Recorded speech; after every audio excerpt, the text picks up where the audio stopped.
When you love plants as much as I do, there are few things as rewarding as coming to a wonderful nursery like this. Here they raise over 2,800 different varieties of plants. Now I know that may sound mind-boggling, but what we're going to do today is focus on one group of those plants, the shrubs. To me, the beauty of shrubs can span all of the seasons, and the color and visual interest they can provide your garden, well, it's stunning. But most of all for me, shrubs can provide an essential framework or structure to a garden that can literally last for decades. We'll start in New England. You see, there's nothing quite like a crisp autumn day when the leaves begin to fall and you see the beauty created by Mother Nature's paintbrush. And the show doesn't stop with fall color. I'll even help you out when it comes to planting. Plus, I'll help you find solutions for problem areas in your garden, like extremely shady spots. We'll see how shrubs have been a part of the American gardening scene since colonial times and can still find a home in today's landscapes as we talk with a California plant hybridizer and collector. Then see how the New Orleans Botanic Garden uses a shrub that's become a symbol of the South, the camellia, to delight visitors' sense of sight and smell. Stick around for a coast-to-coast look at some plants that just may influence your next trip to the nursery.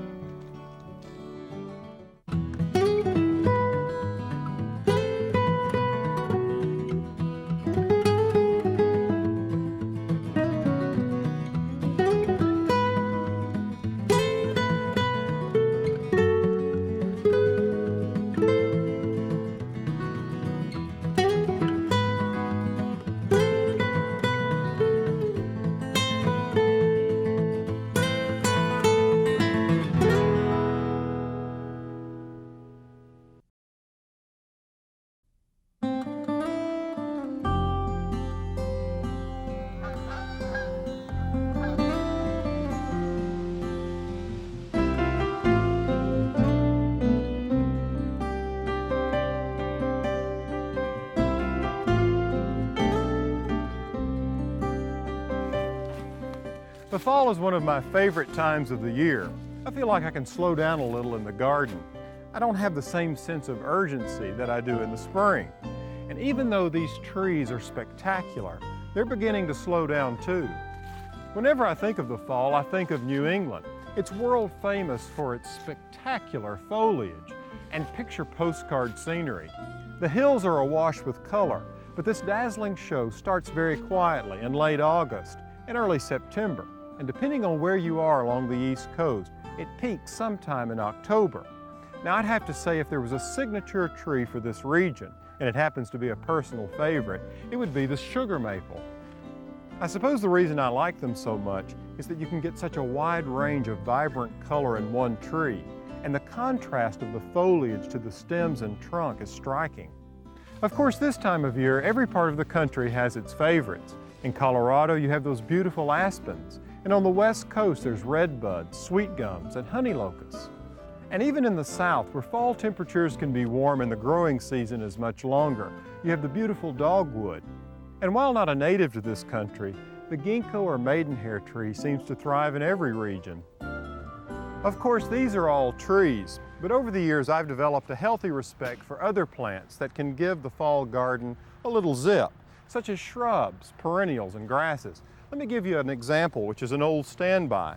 This is burning bush. Its name comes from its spectacular red foliage in the fall. The plant actually looks like it's on fire. It doesn't stop here. There are a lot of other shrubs to choose from. Just look at this azalea. Now we mainly grow these for their spring display, but there's nothing wrong with this color. And then barberry. This has a burgundy red foliage in my garden all summer long, but it even gets a little brighter this time of year. Another spring flowering shrub that has great fall color is spirea. This one has pink flowers in mid-spring, but just look at its autumn display. If you're looking for something a little larger in the way of a shrub, you might try any one of the viburnums.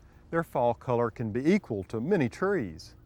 And we shouldn't forget about perennials. After they've dazzled us all summer with their flowers, so many of them can have spectacular foliage, like this penstemon called Husker's Red. And one I particularly like in my garden is platycodon or balloon flower. It turns lemon yellow in November. And then there's the wide range of ornamental grasses we have to choose from today. Mine just seem to get better the further along we go in the season. There's nothing like them to add texture to the garden.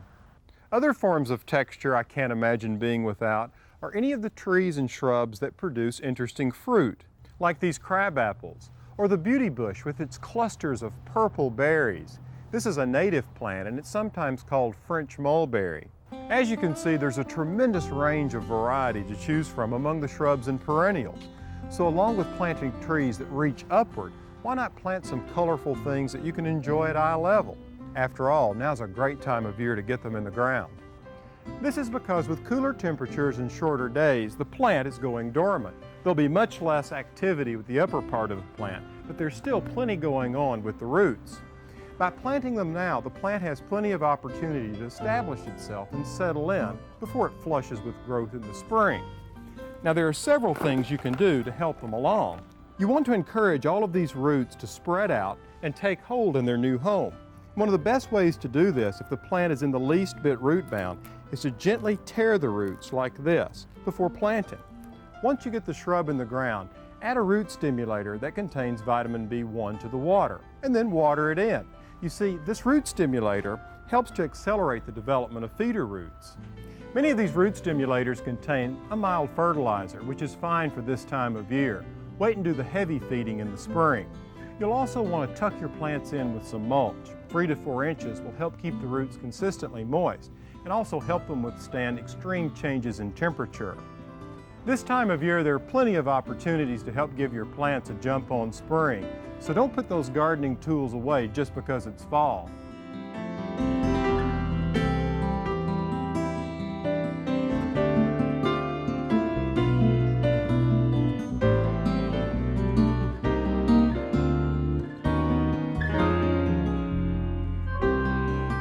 When we come back, I'll introduce you to a shrub expert who's helping breathe new life into some old garden favorites.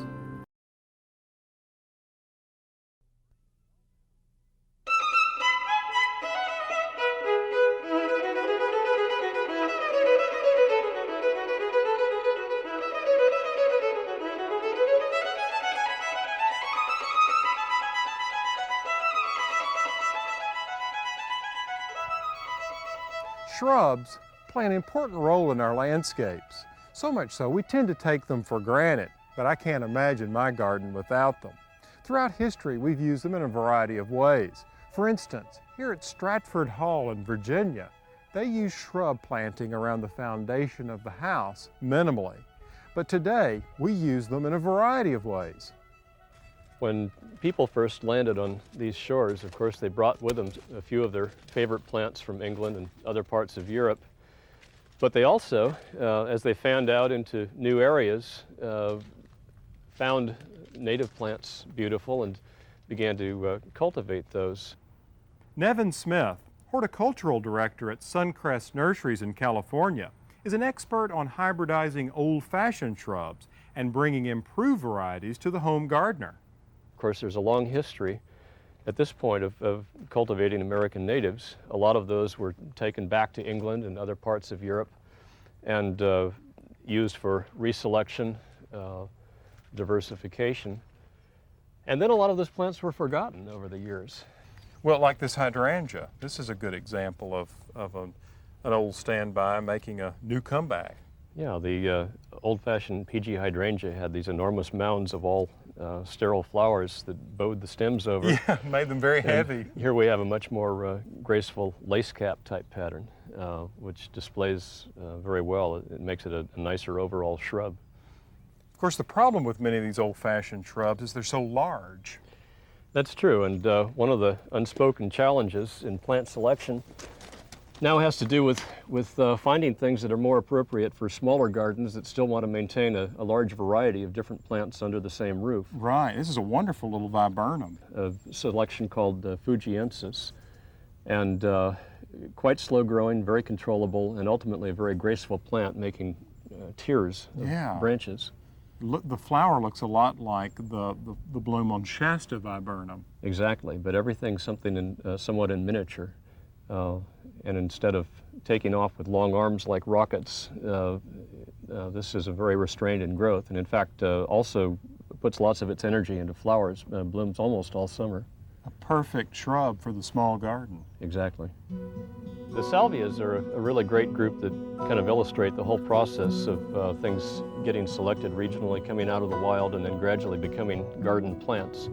This is Salvia ex Hemensis, Sierra San Antonio, selected by the folks at Yucca Nursery in Texas, just over the border in Mexico. This is a seedling selection out of a batch of seeds which presumably were from the wild. This is called Coral Sunrise and was selected by our own Jenny Hunt, and we introduced it here at the nursery. Beautiful. It really is. And this is an entirely nursery hybrid. This is one we call Dark Dancer, and it's one of my all-time favorite salvias. This was a hybrid of a couple of other southwestern species, Microphylla and Mulleri. Now, most of us think of salvias as being perennials or annuals, but these are actually woody plants, so they would be thrown in the shrub category. Right, these are actually true shrubs. They're small shrubs. Some of them are fairly short-lived, but some of them, like the Microphylla that's involved in this guy, are actually quite long-lived. It's exciting to know that plants are still being discovered and crossed and brought into our gardens. Absolutely. It's one of the nicest combinations of what we do, to get out and actually get to see things in their wild state and how they relate to other things, to have the opportunity to find just, you know, the very best one in some respect, whatever it is that makes them dear to us, and then to actually be able to bring those to gardeners.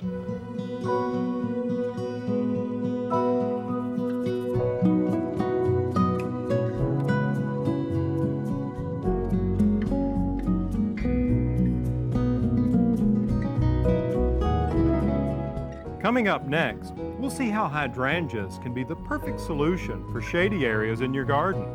And I'll show you how to enjoy the blooms long after they normally would have faded.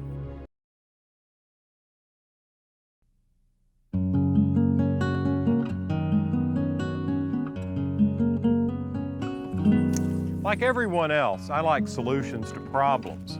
And here's a plant that can help you with some of those more difficult areas around the garden. This is a hydrangea. It's a plant that I've found to be perfectly suited for growing in areas where you don't have much light or it might be particularly moist. You're probably familiar with the old-fashioned variety. The interesting thing about these old-fashioned or big-leafed hydrangeas is that the same plant can bloom either pink or blue. You see, the difference is all about soil chemistry. If you want pink hydrangeas like this, the soil needs to be slightly alkaline, and you can achieve this by simply applying lime. Now, if you want them to be blue, the soil needs to be slightly acidic, and that can be done by adding aluminum sulfate. The name hydrangea in part means water, and they come by this name honestly. You see, these plants like to be consistently moist. That's why you so often find them growing on the north side of houses, where the temperature is cool and the soil is damp. This creamy white variety that I have growing in my center garden is called Annabelle, and we've caught it at one of my favorite stages of development, because within the same plant there are nice subtle variations in bloom size and color. Annabelle hydrangeas are wonderful in contrast with plants with variegated foliage, like this dogwood and this variegated miscanthus grass. These large blossoms will persist through the summer, right up until the fall, at which time I'll bring them in for drying. There's no question these are beautiful in the garden, but if cared for properly, you can also use them inside. Let me give you an example. This variety of hydrangea is called PG. It's one of my favorites. And during the summer, the blooms get so large, they actually weight the plant down. So I feel like I'm doing it a favor by removing them. There are two methods you can follow to preserve these blooms, and both involve drying. The first is rather simple. All you do is remove the leaves like this along the stem and bundle 5 or 6 of them together and hang them in a cool, dry place. The other actually involves water, and that may sound odd, but let me show you what I mean. Just prepare a solution of 2 parts water and 1 part glycerin. You can find this at your local pharmacy. Now, the way this works is the water and the glycerin are drawn through the stem of the plant, and the water evaporates through the petals, leaving the glycerin. This makes the bloom more soft and supple to touch, and it also helps preserve the color and the shape of the bloom longer. To help with the uptake of the solution, I cut the stems at a right angle before sliding them into the vase. It's important to remember that the best time to cut hydrangeas is when the petals are showing a slight green color. Here's another variety of hydrangea that I planted just last year called lace cap. The name obviously comes from the lacy appearance of the bloom. Now, what I find interesting about this plant is that in a single blossom you actually have two kinds of flowering going on. These tiny little flowerets in the center are fertile. They have both male and female parts, while on the edge these large showy ones are sterile. They serve to lure pollinators. No matter what variety of hydrangea you choose, you'll find that they like plenty of humus or organic matter in the soil and consistent moisture. If you've got a shady area, you might give one of these guys a try.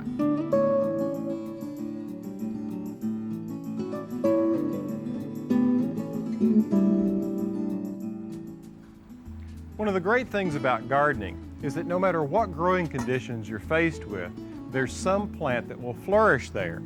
The trick is to find the right plant for the right place. So often nature can be the best teacher. Many times you see ferns growing in shady woodland areas and cactus growing in hot, dry conditions. You see, by looking at the native plants in your area, you can determine what sorts of plants will do well in your garden. Let me give you a good example. This little shrub is called Itea, or Virginia sweetspire. It's one tough little plant. In its native habitat, it takes low, wet conditions and reduced light from competition from other trees. So if you've got an area in your garden where the soil doesn't drain well and you don't get much light, this may be the shrub for you. Virginia sweetspire can grow as far south as the tip of Florida, up into northern states where winter temperatures don't fall lower than 10 degrees below zero. I grow this plant for its long, beautiful white blossoms in summer and its red foliage in the fall. Now, if you're scratching your head over what kind of plant to put in a particular problem area in your garden, you might turn to some of the local natives for a little inspiration. They can be a carefree solution.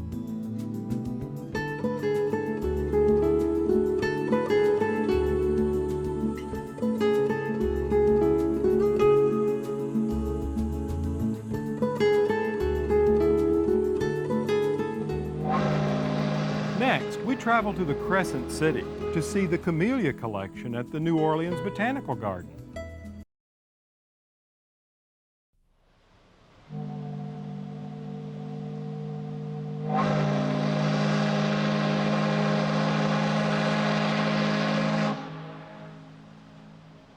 If you're like me, it's interesting to learn about any kind of flower, whether or not I can grow it in my own garden. And any flower that blooms in the winter always gets my attention. The camellias here at the New Orleans Botanical Garden have become a passion of Paul Sauniette, director of the gardens. Here at the Botanical Garden, there's mainly two camellia species that we work with, and that's Camellia japonica and Camellia sasanqua. Camellia sasanqua is an earlier blooming fall camellia that's a little more upright. People tend to use it for small trees or shrubs. They're both glossy. They both require about the same conditions, but when you think of the big camellia, that's the Camellia japonica. And there's hundreds and hundreds and hundreds of varieties. There's singles, there's doubles, and there's all different colors, primarily reds and whites and pinks and bicolors. So if you like camellias, if you like the flower, there's one that you're going to be able to find that you like. Now, for someone who would be interested in growing camellias out of the range of where they prosper, like in the lower south, they will grow in containers. Oh yeah, they're a great container plant. If you have a greenhouse in the northeast or even in the west, northwest where it's a little cooler, they'll do great. Visitors come from all across the country to the New Orleans Botanical Garden and take away a little breath of spring by spending time with these beautiful camellias. There's so many different varieties of shrubs to choose from these days. Today, we've just scratched the surface. I hope that you'll try some new and interesting varieties in your garden Not only can they bring color and interest through the seasons, they're long-lived. But most importantly, shrubs can provide that essential element of structure or framework that any garden needs. By choosing and planting them properly, shrubs can make a lasting impression. From the garden, I'm Alan Smith.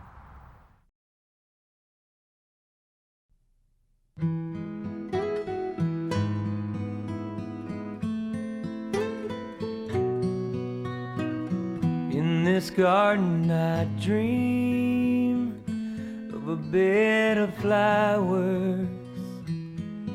Bluebirds sing of the beauty all around us. And every time the sun comes out, I can't help but smile. Oh, no, I can't help but smile.